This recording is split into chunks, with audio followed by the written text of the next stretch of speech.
So I finally watched Dandadan. I know.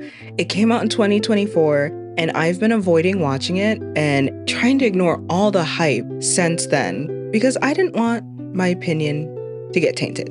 So here's the thing. I just finished it, and it gave me the ick. What? And before I get attacked in the comments, just know that I understand that not everyone's going to agree with what I'm going to talk about, but I feel like it does have to be called out. And there's a couple reasons why. Well, mainly one, and we'll get into it. But if you don't know what Dandadan is, it was and still currently is one of the most popular new animes to be released, and many people recommended it, and honestly, it was all over the socials.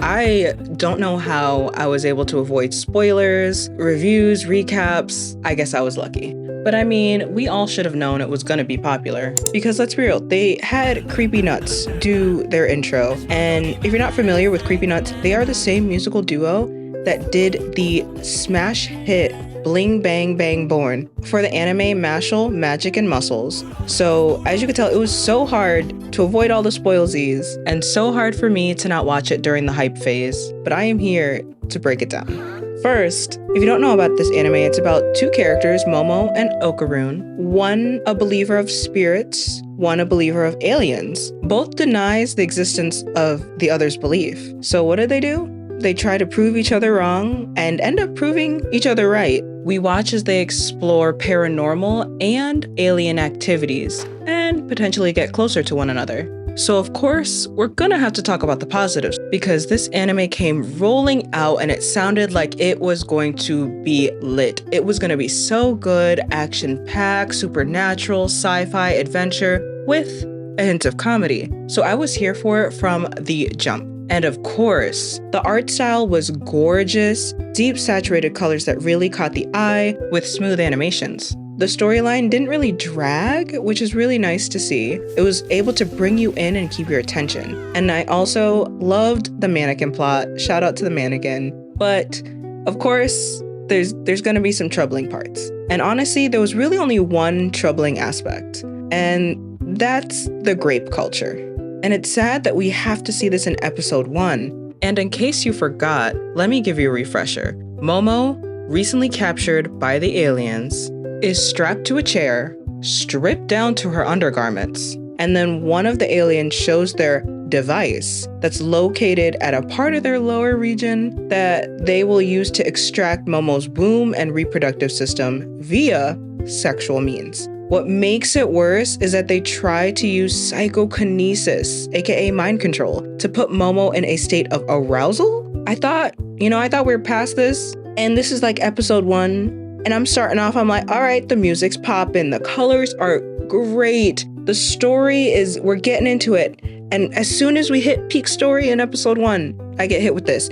Instantly got the ick. Honestly, I probably would have dropped it, but so many of my friends were telling me, just make it through it. So I continued.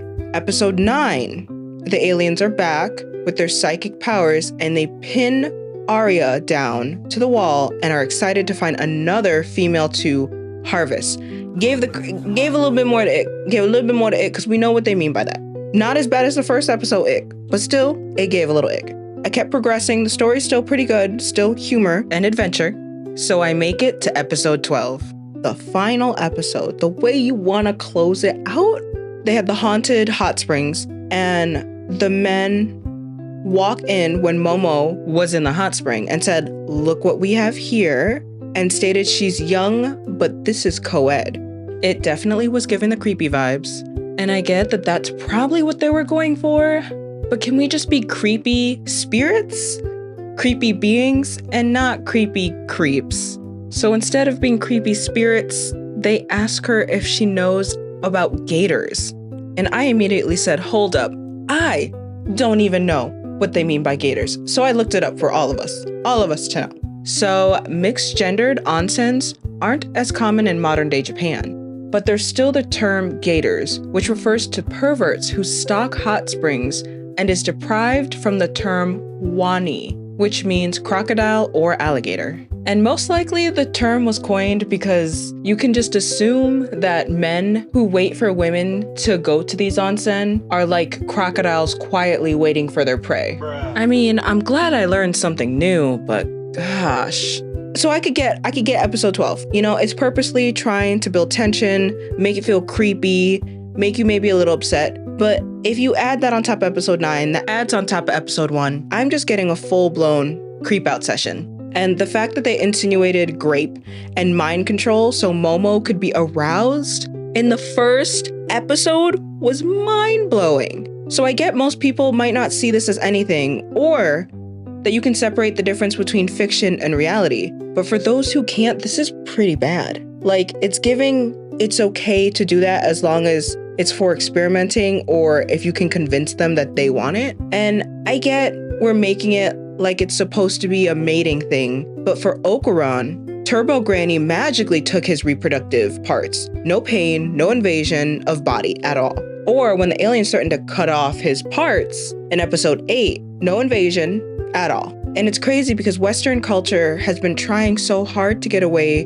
from using grape as a story progression tool or plot to weaken a female character. It kind of reminded me of the ick I got from a 2021 movie called Homunculus. And I was all for this story. I was like, ooh, this story's dark, it's getting good. Until they got to the scene where the main character graped a girl and stated that she wanted it. Dropped it. I dropped it immediately. I didn't even pass that scene. I dropped it immediately. And this is definitely giving similar icks. Honestly, it's like a sad reminder that women are still objectified and used as plot advancers, character builders with absolutely no personality, but yet they build up the main male character and continue to be a shell. And I mean, I get it. Sex sells, but let's be real. We all know some mid-anime that rely on just that. Let me know which animes come to mind. And typically, I don't really have an issue with it. I've kind of gotten used to it, but I fear that it could become more normalized.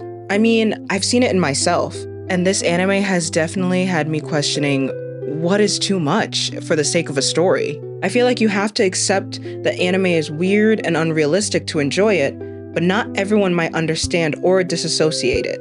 For example, when I first started watching High School of the Dead, it had way more bouncing boobs and ecchi scenes than I've ever seen, so I stopped watching it.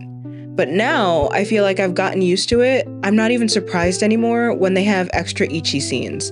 So now I have to double check every time I recommend an anime to a newbie because I'm not trying to scar them. But also it makes me question, like, what is too much? For some people, it might be High School of the Dead bouncing boobs. For other people, it might not. And it might be okay for what was insinuated in episode 1. But I know for me, that was definitely an ick. I think I don't think we need to keep putting that in anime. And that's coming from someone who thinks that their brain is ecchi cooked. It's cooked. But my fear lies in this. Once the objectification of women become normalized, then what's next? Assault? Are we gonna start seeing more anime where they insinuate assault in the first episode? And I'm not gonna lie, I feel like this is also truly a big deal because this is such a popular mainstream anime. But I'm not gonna just sit here and act like I didn't finish the anime, because I did. But I will say, I feel like there are things that they could have done instead. Maybe they could have had the aliens state that they were going to take their ovaries magically, kind of like how Turbo Granny took Okarun's. That could have prevented us from getting the ick in episode 1. Another way would have been to take their eggs magically, because I just don't get how Okarun loses his private parts without being naked, but the females of the show are stripped and threatened.